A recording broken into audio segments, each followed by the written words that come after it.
Kirkman, and welcome to Heckler's Talk-Solo Edition. Well, a few of you were finally making some comments and asking for a sooner episode. We were going to make an episode, or we still will, in the next couple days, a full episode. But I have a few points, as always, about what's happened this past couple of days. We finally got an opponent. Again, I'm not going to touch on everything because I want to save some with my co-host, and if we can ever find Harold in the bush, we might have him back someday too. Third guy to keep a hold of. So are those Cougars, I guess. But well, we had some good hockey this past weekend, although our Warriors weren't involved. But it certainly meant something for them too. I'm sure some of them might have been watching also on the live sports video feed that should be called the live dead feed, but it drops every 2 minutes. But hopefully in the finals they'll have that addressed and it won't be such a problem. So yeah, it went 5. I knew it would go 4 or 5. I actually called the New York win on Saturday, and of course then that would mean it would be a game 5, so it became a game 5 on Sunday. We watched it, wasn't too bad.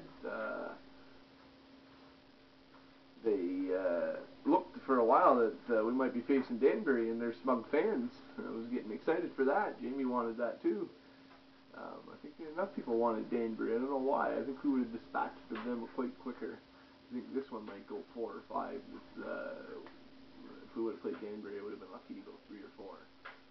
But because we would have started at home, we would have went up to Danbury 2-0 guaranteed, and then we would have seen what happened from there with their fans. But I know we couldn't beat them there like New York did, and it would have been over. It would have been sweet winning it on Danbury ice. That would have been something. I wonder if they would have thrown something at us, or they would have cheered with us.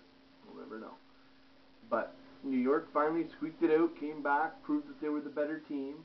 But again, we're going to prove that we're the number 1 team. Whether at the end of the season it may say otherwise, we're going to prove once and for all with our full lineup and our true team who the number 1 team in the FHL is and has been all year.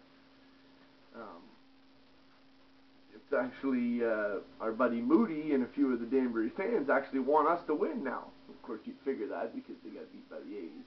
They're calling them dirty, and they hurt a bunch of players and stuff, which somewhat might be true.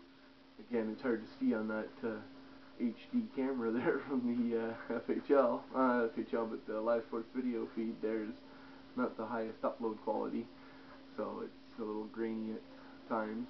But I'm sure that they were injured, as they said, so I hope New York doesn't try any of that stuff, because we're not so soft and we're not so nice, so you don't want to try any of that in New York. Just stick to hockey, keep your heads up, stick on the ice, and you might come out alive, but with no ring or cup. We're taking the FHL cup. But so they actually want us to win, so that was nice to see. Like I said, they were humbled. They're just saying thanks for a great season, and of course they were talking about the refs being against them and other things, but I don't know. As we told you, some of our things that we said are true, and if you look at the Warrior site today and the FHL transaction page, we have our 2 best players back. Carter Trevisani, well, I wouldn't say best, but they're definitely the top best as far as defense, that's for sure. Carter Trevisani and Pierre Dagenet. It's going to be a great time having them back. We certainly miss them, although we were doing well. I think that it might really come into fucking this whole thing up. See you later.